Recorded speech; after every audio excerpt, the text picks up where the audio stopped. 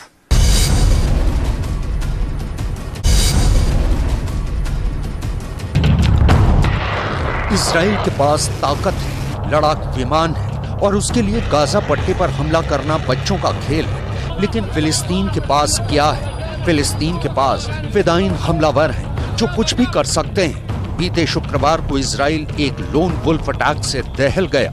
फिलिस्तीन के नागरिक हुसैन काराकेह ने यहूदियों की भीड़ को निशाना बनाते हुए तेज रफ्तार कार उनके ऊपर चढ़ा दी। इस हमले में 3 लोगों की मौत हुई है। इसमें 6 साल और 8 साल के 2 मासूम बच्चे भी शामिल हैं। लेकिन कुछ वीडियोस में दावा यह किया गया कि फिलिस्तीनियों ने आतंकवादियों के समर्थन में जश्न मनाया।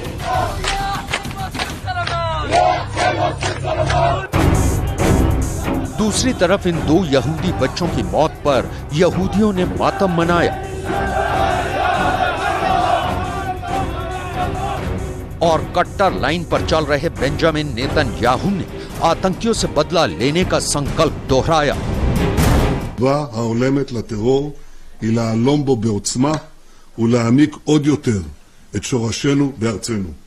בהתאם לכך, הקבינט יתכנס היום כדי להיערך לפעולה רחבה אף יותר נגד מבצע הטרור ותומכיו במזרח ירושלים וביהודה ושומרון, תוך הימנעות ככל האפשר מפגיעה בבלתי מעורבים.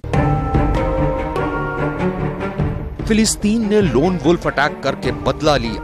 लोन वुल्फ अटैक बेहद खतरनाक माना जाता है। इसमें कोई शख्स खुद ही आतंकवाद की विचारधारा के प्रभाव में आ जाता है और अकेले ही हमला करके ज्यादा से ज्यादा लोगों को मारने की कोशिश करता है। 31 साल के हुसैन ने यही किया। हमले के तुरंत बाद इजराइल की पुलिस ने आतंकी को मार गिराया और उसके घर को भी सील कर दिया गया है। फिलिस्तीन का भय दिखाकर इजराइल के प्रधानमंत्री इजराइल के लोगों को और ज्यादा कट्टर यहूदी बनाना चाहते हैं। नेतन्याहू ने लोगों को कट्टर बनाने के लिए एक मंत्रालय खोला है। पाठ्यक्रम में यहूदी कट्टर सोच को डालकर इजराइल के स्कूलों का सिलेबस बदला गया है। इजराइल और फिलिस्तीन के बीच बड़ा युद्ध कभी भी छिड़ सकता है, लेकिन सिर्फ एक हथियार ऐसा है जिसकी वजह से फिलिस्तीन इजराइल पर हमला करने से डरता है और वो है आयरन डोम। इस बार भी जब हमास ने इजराइल पर हमले किए तो ज्यादातर रॉकेट आयरन डोम ने तबाह कर दिए। साल 2022 अगस्त के महीने में फिलिस्तीन के आतंकी गुटों की तरफ से इजराइल पर 600 रॉकेट दागे गए थे। आयरन डोम ने फिलिस्तीन के 582 रॉकेट नष्ट कर दिए, लेकिन 18 रॉकेट इजराइल के इलाकों में गिरने में कामयाब रहे। यानी आयरन डोम इस बार 97% तक प्रभावी रहा।